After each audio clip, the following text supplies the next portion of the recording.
आज हम पढ़ने जा रहे हैं एसी धारा सिद्धांत। निम्न के हिसाब से ये 7 पार्ट में है। आपकी बुक के हिसाब से कौन से पार्ट में है आप देख लेंगे। एसी सर्किट्स के नाम से निम्न में है, एसी धारा सिद्धांत अरिहंत में है और बुकों में जिस चीज़ के नाम से हो। ठीक है, बहुत ही बेसिक और ज़रूरी पार्ट है। तो प्रत्यावर्ती धारा पढ़ने से पहले हम लोग पहले कुछ पहलुओं को देख लेते हैं और वो चीज़ें हैं यहाँ पर। पहली आवृत्ति। आवृत्ति शब्द से आपका पाला पहले ही पढ़ा होगा, जानते हो आवृत्ति क्या होता है। तो चलिए थोड़ी सी परिभाषा से देखते हैं आवृत्ति क्या चीज़ है। आवृत्ति समय के साथ दोहराई जाने वाली घटना है। मतलब कोई भी घटना, जैसे कि यहाँ पर आप पेंडुलम का उदाहरण हमेशा देखते हैं कि ये कोई मैंने डोरी बांधी और उस पर एक पत्थर लटका दिया। अब मैं इसको धक्का देता हूँ तो ये यहाँ तक आता है, यहाँ तक, फिर इसके बाद यहाँ तक जाता है और ये ऐसा करता रहे बार बार। तो ये हमेशा यहाँ तक आएगा और यहाँ तक आएगा, फिर अपनी स्थिति में आ जाएगा। ठीक है, इस तरीके से ये जब ये बार बार इसी गति को करता है, ये चीज़ कहता है, तो हम इसके कहते हैं कि ये आवृत्ति कर रहा है, बार बार इस चीज़ को दोहरा रहा है। ठीक है ना, दोहराना ही आवृत्ति। अब जब ये इस तरीके से दोहरा रहा है तो एक पाथ फॉलो कर रहा है। पाथ का मतलब कि एक रास्ता, ये इस तरीके से एक रास्ते में जा रहा है, वापस आ रहा है। और आगे देखते हैं हम कि इस रास्ते को तय करने में इसको कुछ समय लग रहा है। यहाँ से यहाँ तक गया और यहाँ से यहाँ तक गया, इस तरीके से इसको कुछ समय लगा। उस समय को हम लोग कहते हैं आवर्तकाल। क्या कहते हैं? आवर्तकाल। आवर्तकाल हम लोग देख लेते हैं क्या होता है। यहाँ पे जैसे कि परिभाषा है क्लियरली कि आवर्तकाल कोई भी चीज जो आवृत्ति कर रही है उसके एक चक्र पूर्ण होने में लगा समय होता है। एक चक्र मतलब यहाँ से यहाँ तक, यहाँ से यहाँ तक, शून्य से लेकर के यहाँ पे रेस्ट की पोजीशन में था शून्य, यहाँ से अधिकतम मान, यहाँ पे अधिकतम मान लीजिए मान 5 मीटर है या 5 सेंटीमीटर है। ठीक है ना, इतना तो मीटर तो नहीं पर 5 सेंटीमीटर वहां तक गया, फिर यहाँ तक भी 5 सेंटीमीटर तक गया, है ना। तो चक्र की परिभाषा हमने यही लिख के रखी हुई है, देख लीजिए। चक्र कोई भी राशि जो समय के साथ अपने मान को बदलती है तो वह शून्य से अधिकतम मान तक जाती है, फिर अधिकतम मान से 0 तक आती है और ऐसा वो बार बार करती है। इसी में इससे एक पूर्ण चक्र कंप्लीट होता है ना। और जो समय लगता है ये करने में उसे हम आवर्त काल कहते हैं। ठीक है, अब हम नेक्स्ट स्टेप में जानेंगे कि आवृत्ति हमने क्यों पढ़ा। ठीक है, आवृत्ति क्या होती है यानी फ्रीक्वेंसी, फिर हमको मिलेगी ये फ्रीक्वेंसी।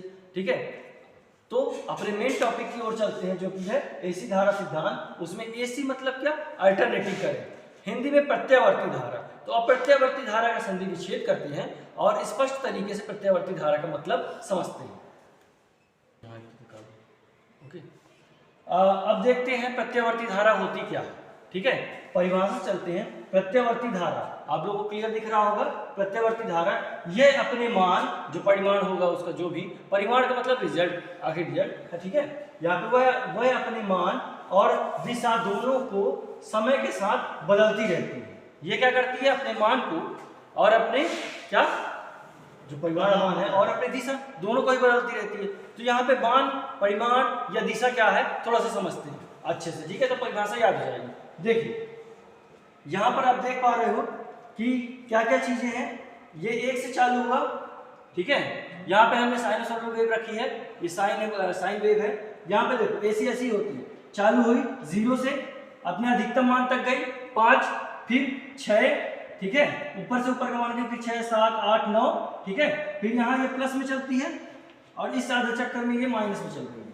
सब ये कैसे हैं? माइनस में, सबके आगे माइनस लगेगा। ओके, ये माइनस और 18 तक गई, क्योंकि यहाँ 18 9 गई थी, यहाँ 18 गई, टोटल 18 तक गई इस तरीके से।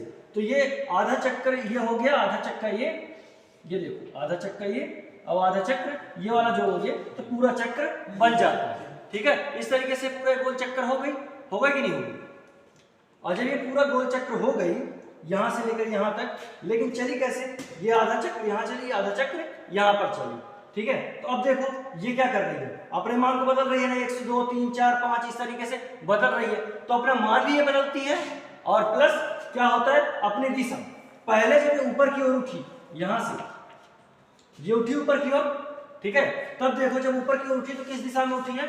नॉर्थ। यहाँ पे आप देख सकते हो नॉर्थ, उत्तर की तरफ उठी।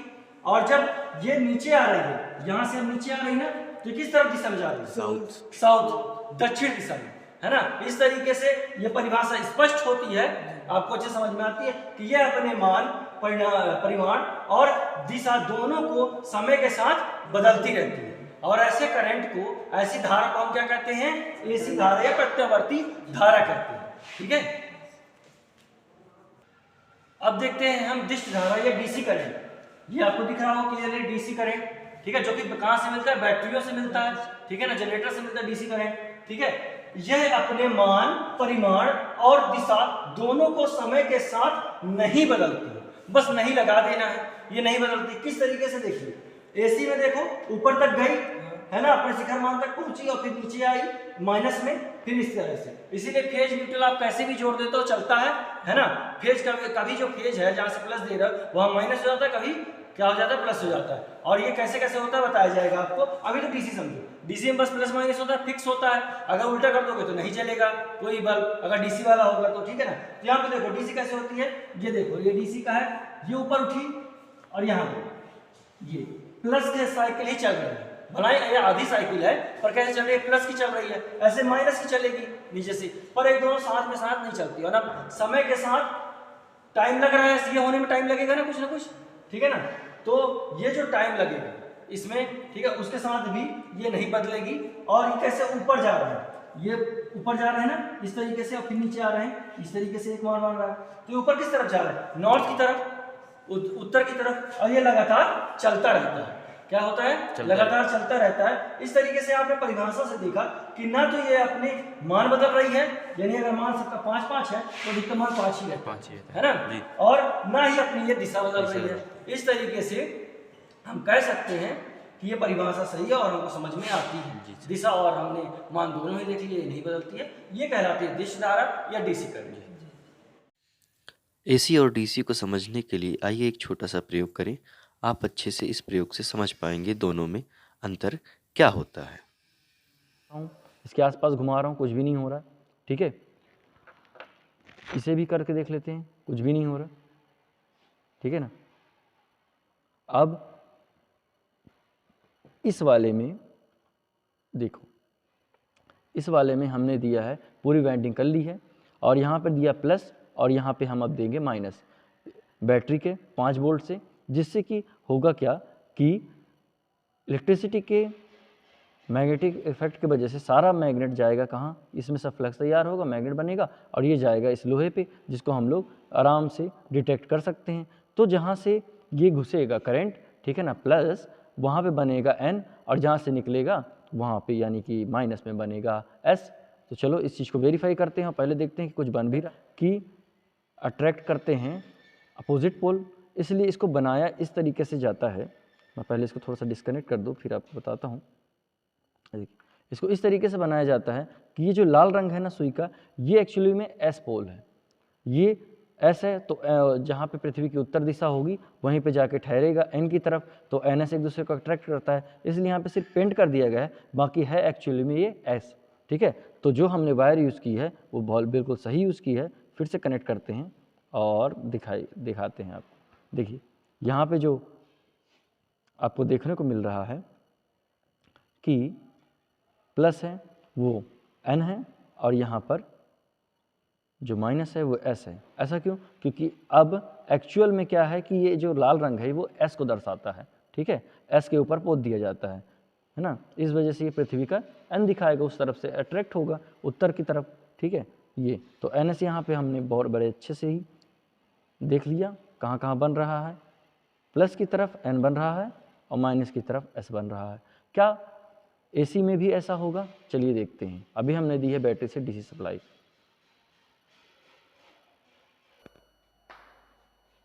यही प्रयोग हम अब AC में दोहरा रहे हैं। AC यानी अल्टरनेटिंग करंट। अब पता चलेगा AC और DC में क्या फ़र्क होता है।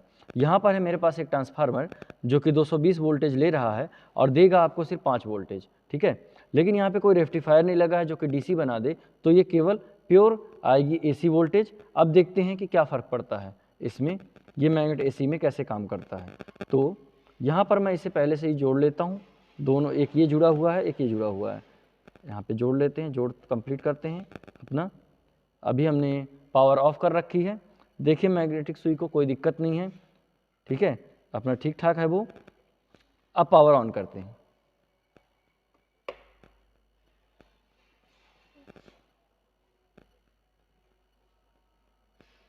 ये देखिए मैग्नेटिक इफेक्ट बनने लगा है, लेकिन जो मैग्नेटिक सुई है बहुत ज़्यादा हिल रही है।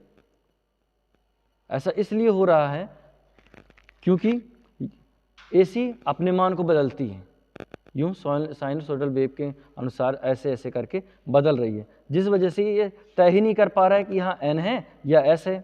और यहाँ पर भी ऐसा ही हो रहा है, देख सकते हैं आप। और जब हमने डीसी में प्रयोग किया था तो प्रयोग साफ था, पलट जा रहा था सुई, एन को एन की तरफ, एस की तरफ बता रहा था। इससे अपने को ये चीज़ साबित होती है कि एसी अपने मान को बदलता है और स्टेबल नहीं रहता, इसीलिए तो इसमें प्लस माइनस का झंझट नहीं रहता, आपका फेज न्यूट्रल रहता है। देख लीजिए दोनों साइड जब मैं रख रहा हूँ तो कितनी ज़्यादा ये फ्लक्चुएट कर रही है ना। ऐसा इसलिए हो रहा है क्योंकि लगातार ये बदल रही है, कभी यहाँ पे एन बन रहा है तो कभी यहाँ पे बन रहा है, कभी यहाँ एस बन रहा है तो कभी एन बन रहा है, इस तरीके से अपने आप को बदल रहा है। ऐसा इसलिए हो रहा है क्योंकि एसी में मान बदलती है और उसमें फ्रिक्वेंसी पाई जाती है। फ्रिक्वेंसी बार बार यूँ चलना, ऊपर उठना नीचे उठना, एक चक्कर कंप्लीट होगा, ऐसा 50 बार ये करती है एसी। इस तरीके से साबित हुआ कि एसी का फ़र्क और डीसी का फ़र्क, ठीक है। अब हम देख रहे हैं डीसी तो छोटा था पर एसी में बहुत सारी चीज़ें होती हैं, तो हम देख रहे हैं यहाँ पर शिखर मान। ये शिखर मान किस चीज़ का नाम है भाई? तो शिखर मान जो होता है ये एसी में ही होगा क्योंकि ये अपने शिखर तक जाता है, लास्ट चोटी तक। देखिए 5 है यहाँ पर और यहाँ पर क्या है 14 है, ठीक है। इस तरीके से जहाँ तक लास्ट तक जाएगा एकदम चोटी तक, शिखर तक, उसी को हम लोग बोलेंगे शिखर मान। क्या बोलेंगे? शिखर मान, ठीक है। और देखिए एक चीज़ और मैं बता दूं, यहाँ मैं लिख नहीं पाऊंगा पर मैं आपको बता दूं कि तत्कालिक मान, तत्कालिक मान यानी इंस्टेंटेनियस वैल्यू। अब ये इंस्टेंटेनियस वैल्यू क्या होता है? मतलब देख रहे हैं कि एसी पर क्या हो रही है, 0 से लेकर के अधिकतम तक जा रही है 18, यहाँ पर हम देख रहे हैं नंबर बदल रहे हैं। तो ये जो ऊपर से लेकर के मतलब कि 0 से लेकर के ऊपर से नीचे तक जाए गई और अपना सर्कल पूरा की, तो इस दौरान किसी भी वक्त अगर आप इसको नापते हो तो जो भी वैल्यू आ जाती है, मान लीजिए 7 आ गई, 8 आ गई, 9 आ गई या 10 आ गई, कुछ भी आ गई, A to Z कुछ भी आ गई है 18 के बीच में, तो उसी को तत्काल रूप से आप मापोगे ना, तो उसी को बोलते हैं तत्कालिक मान। तत्काल आप मापते हो, तत्काल आपको ये दिखा, तो इसी बोलते हैं तत्कालिक मान या इंस्टेंटेनियस वैल्यू। आई बात समझ में? ठीक है। अब हम देखेंगे आगे कि और क्या क्या तथ्य इसके आते हैं जो कि जरूरी है और परीक्षा की दृष्टि से क्या क्या जरूरी है, उसको आगे देखते हैं। अब हम पढ़ते हैं इसी शिखर मान को अब आगे लेके चलते हैं, ठीक है। तो एक शिखर मान आपको कहाँ पे मिलेगा? देखिए 5 पे है ना, जब ये प्लस तरफ चलेगी और फिर जब नीचे आएगी माइनस तरफ, तो आपको एक शिखर मान यहाँ पे 14 मिल रहा है, ठीक है। 2 मिले यानी एक चक्कर में कितना शिखर मान हुए? 2 शिखर मान हुए। और ये शिखर से लेकर के इस शिखर तक, इस चोटी से लेकर इस चोटी तक के मान को शिखर से शिखर मान कहते हैं। शिखर से शिखर मान आपको परिभाषा आ गई, इसी को कहते हैं, ठीक है। ऐसा नहीं है कि इतने चलेगी, अब आगे भी ऐसे चलते जाएगी, है ना। और ये ऐसे कितने बार चलेगी? 1 सेकंड में 50 बार। कितने? 1 सेकंड में 50 बार चलेगी। इसलिए फ्रिक्वेंसी एसी की इंडिया में मानी जाती है 50, रखी जाती है 50, क्योंकि 1 सेकंड में कितने बार ये अपने आप को बदलती है? 50 बार। तो फ्रिक्वेंसी मैं पहले ही पढ़ा चुका हूं आपको, आप समझ गए हैं, जान गए हैं क्या होगा, ठीक है। अब चलिए आगे देखते हैं। शिखर से शिखर मान इंपॉर्टेंट था, आपको बता दिया गया। मोस्ट इंपॉर्टेंट चीज है प्रभावी मान या आरएमएस वैल्यू, बार बार आएगा ये चीज। आरएमएस वैल्यू क्या होती है? देखिए सरल शब्द में सुनिए, क्योंकि आप जब किताब में देखेंगे तो परिभाषा वहां भी देख सकते हैं, बड़ी कठिन परिभाषा है, जल्दी समझ में नहीं आती, इसीलिए आप प्रैक्टिकली सीख लीजिए, समझ जाइए क्या होता है। यदि आप 2 बीकर लें जिसमें थोड़ा थोड़ा पानी भर दीजिए, ठीक है ना, सेम पानी रहेगा दोनों में, सेम बीकर रहेंगे, ठीक है ना, एक ही पात्र रहेंगे, दोनों में इमर्शन रॉड डाल दीजिए, ठीक है ना। अब ये छोटी छोटी इमर्शन रॉड होंगी, जैसे जैसे आप पानी घर में पानी गर्म करते हैं ना, वो वाली, ठीक है। फिर 5 एम्पियर 12 वोल्ट का इसको दीजिए डीसी करंट, और इसको 5 एम्पियर 12 वोल्ट का दीजिए क्या? AC current, AC DC same value. अब देखिए पहले कौन गर्म होगा? पहले डीसी गर्म होगा, डीसी से वाला गर्म होगा क्योंकि वो डायरेक्ट है, ठीक है, उसके मान में परिवर्तन नहीं हो रहा है। हम मानते हैं कि भाई ये काम कब कर रहा है? जब 3 एम्पियर में आ रहा है, तो ये लगातार 3 एम्पियर इससे लेता जाएगा, ठीक है। घटेगा तो नहीं, लगातार 3 एम्पियर लेता जाएगा डीसी से। लेकिन इसमें ऐसा नहीं होगा। इसमें कैसा होगा, देखिए जाता रहेगा तो इसलिए यू है ना, आगे भी ऐसे ही रहेगा यू, ठीक है। तो होगा क्या कि 1 2 3 4 5, अब लास्ट तक जाएगा, फिर एक बार 3 मिला, फिर यहाँ पर मिलेगा, फिर यहाँ पर मिलेगा, फिर यहाँ पर 3 मिलेगा। मतलब हर बार ये काम नहीं कर रहा, एक चक्र में 4 ही बार काम कर रहा है। इस तरीके से इसको टाइम लगेगा। जैसे कि ये मान लीजिए कि इसमें आपको मिलता है 7 मिनट, तो इसमें कितना लगता है, इसी में 10 मिनट। आई बात समझ में? इस तरीके से क्यों, क्योंकि ये अपने मान को चेंज करता है, ठीक है। ये सच में ऐसा हो रहा है कि नहीं, इसको हम आपको सिखाएंगे मैग्नेट, इलेक्ट्रोमैग्नेट की सहायता से, बड़े ही आसानी से, इन प्रैक्टिकली इसी वीडियो में आपको मिलेगा, ठीक है। तो पानी को देखो गर्म किया ना, ये परिभाषा में यही है कि वह मान, वह प्रभावी मान एसी धारा का या डीसी धारा का वह प्रभावी मान। तो यहाँ पर देखेंगे कि एसी के संबंध में बात कर रहे हैं ना हम लोग। एसी धारा का वह प्रभावी मान जिसमें कि सेम एनर्जी देने पर, है ना, पावर देने पर, यानी कि करंट और वोल्टेज, पावर सेम पावर देने पर, है ना, सेम समय पे सेम टेम्परेचर तक वो पानी पहुंच रहा है, जो कि डीसी में उतने ही समय पे पहुंच रहा है, ठीक है ना, उतना ही गर्म हो रहा है। जैसे यहाँ पे 30 डिग्री सेल्सियस, तो उस मान को, यहाँ पे वो मान क्या है, 3 है ना, 3 एम्पियर, उस मान को क्या कहेंगे, प्रभावी मान। तो यहाँ पे प्रभाव किसने डाला सबसे ज्यादा, 3 एम्पियर है, 3 एम्पियर है। तो प्रभावी मान क्या हुआ, RMS value root mean square value क्या हुई उसकी, 3 हुई, ठीक है ना।